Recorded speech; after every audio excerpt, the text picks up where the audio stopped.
Good evening, viewers. You're watching D.India Focus, true news with right facts. And I am Sricharan. In this edition, we'll be speaking and discussing about the biggest story of the week. Followed by that, viewers, the week's news and the science and tech updates. It's going to be a packed edition tonight. And I welcome you all once again, viewers. A single story for this week, viewers, but it's been the biggest story since the last 2 weeks. Afghanistan as a country is seen on every news channel. The news media has been packed with new news breaks every minute from Afghanistan. And in this week, there had been a serious bomb attack in Kabul airport. Viewers, around 150 plus people were killed in this attack, lost their lives. And around 13 US troops lost their lives. This is the second biggest loss of lives for Americans since the attack of Chinook helicopter that killed 30 lives. But this was long ago, that's in the year 2011. But followed by this military attack, US retaliated back and carried out a major airstrike. Now the point comes down to a question, viewers, as to why America had to attack back. Because US troops are going to leave Afghanistan in the further coming 2 days, that's 31st. And even then, they attacked back. What's the big reason for it? That will be the first question which we'll be looking at, viewers.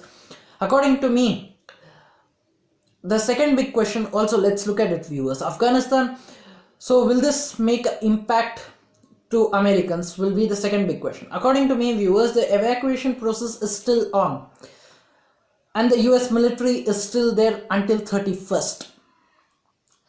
So, thus people have started thronging, people have started rushing to the airports, because if the US troops fled the country, it would be a difficult task to them to come out of the country. So that's the main reason people are thronging in the airports, people are rushing to the airports.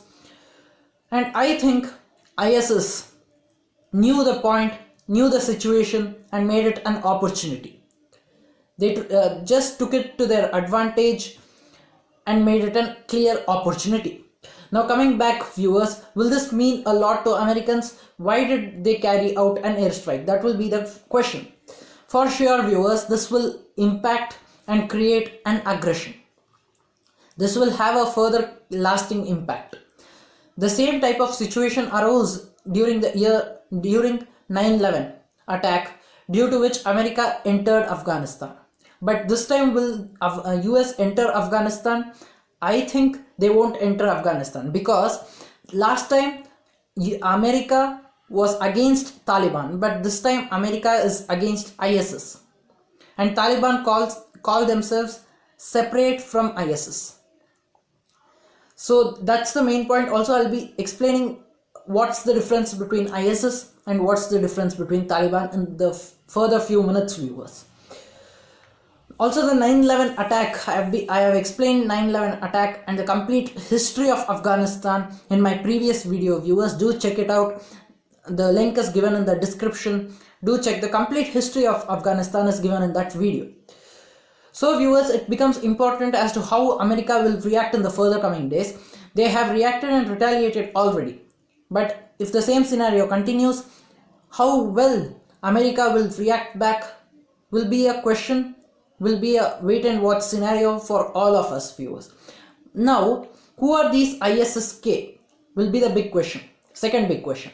The Islamic State Khorasan province, which is also known as, with the acronyms ISIS-K, ISKP, ISK, is the official affiliate of the Islamic State movement operating in Afghanistan, as recognized by Islamic State core leadership in Iraq and Syria. ISIS-K was officially founded in January 2015. Within a short period of time, it managed to consolidate territorial control in several rural districts in north and northeast Afghanistan and launched a lethal campaign across Afghanistan and Pakistan. Within its first 3 years, ISIS-K launched attacks against minority groups, public areas and institutions, and government targets in major cities across Afghanistan and Pakistan. By 2018, it had become one of the top 4 deadliest terrorist organizations in the world, according to the Institute for Economics and Peace Global Terrorism Index. ISSK was founded by former members of Pakistani Taliban, Afghan Taliban, and the Islamic Movement of Uzbekistan. I have a reason for referring this founder. The main motive is, if you look at Pakistan, it has just been a nation which produces and funds terrorism.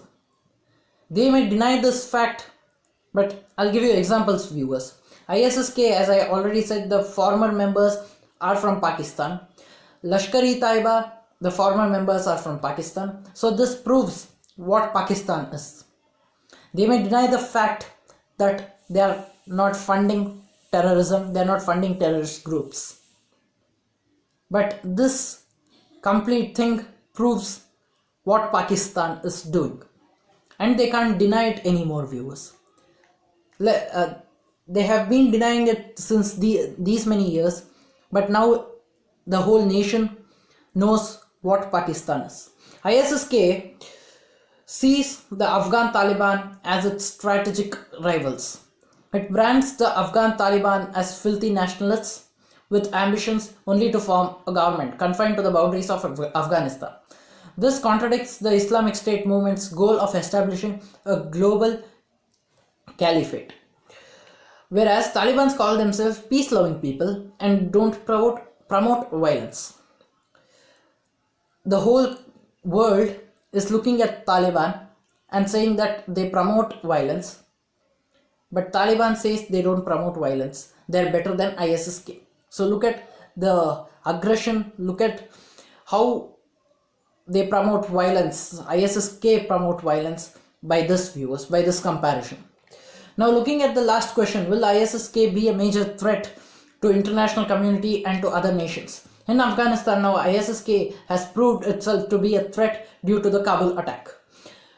In addition to its attack against Afghan minorities and civilian institutions, the group has targeted international aid workers, landmine removal efforts, and even tried to assassinate the top US convoy to Kabul in January 2021.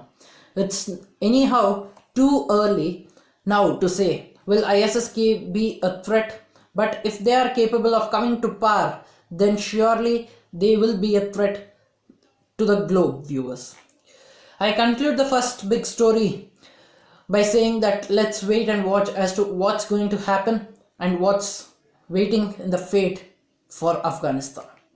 Now looking at the week's news, viewers, AIDMK BJP stage walkout as Tamil Nadu Assembly adopts resolution against centre's farm laws. Don't replace Amma EPS photos on school bags. Use money for welfare, says CM Stalin. SP Congress hit out at BJP over President Covid's UP trip months before assembly polls. PM Modi, President Kovind congratulate Bhavina Patil for Paralympic silver in table tennis. Looking at science and tech, viewers, science and tech updates. 1 in 3 Americans already had COVID-19 by the end of 2020. 400 million year old fossils reveal how the first roots evolved.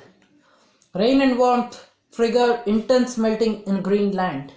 I wrap up this edition of D.India Focus over here, viewers. Until the next time, I meet you all. Signing off, Sricharan.